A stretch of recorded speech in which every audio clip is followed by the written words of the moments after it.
শুভেন্দু জানিয়ে দিলেন কেবল এসআইআর হবে এমন নয়, 1.5 কোটি বাংলাদেশি আর রোহিঙ্গাদের তাড়াবো এই রাজ্য থেকে। যদি আইন মেনে বিচার হয় তাহলে দেখা যাবে এই এসআইআর এর গোটা প্রক্রিয়াটাই বেআইনি। নির্বাচন কমিশনের এখতিয়ারই নেই এসআইআর করার। আমরা বলছিলাম যে এই প্রক্রিয়ার ফলে সামান্য কিছু মুসলমান মানুষজনের নামে নোটিশ গেলেও আসল ঝাড়টা নামবে নিম্নবর্ণের হিন্দুদের উপরে, মতুয়া রাজবংশী মানুষজনদের উপরে, আদিবাসীদের উপরে। হ্যাঁ, তাই হলো। কিন্তু শুভেন্দু বাবুর 1.5 কোটি রোহিঙ্গা অনুপ্রবেশকারী ঘুষপেটিয়াদের তো পাওয়া যাচ্ছে না। তাহলে ওই যে উচ্ছিষ্টভোগী মিডিয়ার বঙ্গ বিজেপির টাকায় লালিত পালিত ইউটিউবার তারা দেখাচ্ছিলেন সীমান্ত পেরিয়ে লক্ষ লক্ষ মানুষের চলে যাওয়া, পাড়াকে পাড়া, মহল্লাকে মহল্লা খালি হয়ে যাওয়া, সেগুলোর কি হলো? শুভেন্দু অধিকারী যা বলেছিলেন তার সঙ্গে কোনোটাই মিলছে না, তার মুখ পুড়ছে। আমরা বলেছিলাম এই অনুষ্ঠানে যে হ্যাঁ, তার মুখ পুড়ছে। বিশালভাবে মুসলমানরা বাদ যাবে যেরকম একটা ছবি তৈরি করা হচ্ছিল, হলো না।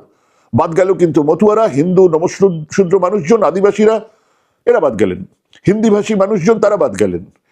এইবারে যখন ব্যাপারটা যাচ্ছে না, শুভেন্দুবাবুর সেই 1.5 crore মানুষকে, 1.5 কোটি মানুষকে তাড়াবো, সেই দিকে যখন যাচ্ছে না, তখন এবারে নির্বাচন কমিশন এলেন লজিক্যাল ডিসক্রিপেন্সি বলে একটা খেলা।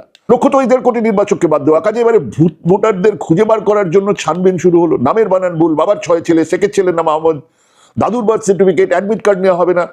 আর তার সঙ্গে লক্ষ লক্ষ নয়, 1 কোটির বেশি মানুষকে হিয়ারিং এ ডাকা হলো। তাদের শুনানি হবে। তারা কেউ দাদুর কুষ্টি, কেউ কোভিড শংসাপত্র যাতে মোদিজির ছবি আছে, কেউ পাসপোর্ট, কেউ 51 সালের দলিলের জেরক্স করে 25, 30, 20 কিলোমিটার দূরে গিয়ে 3, 4, 5 ঘন্টা লাইনে দাঁড়াবে।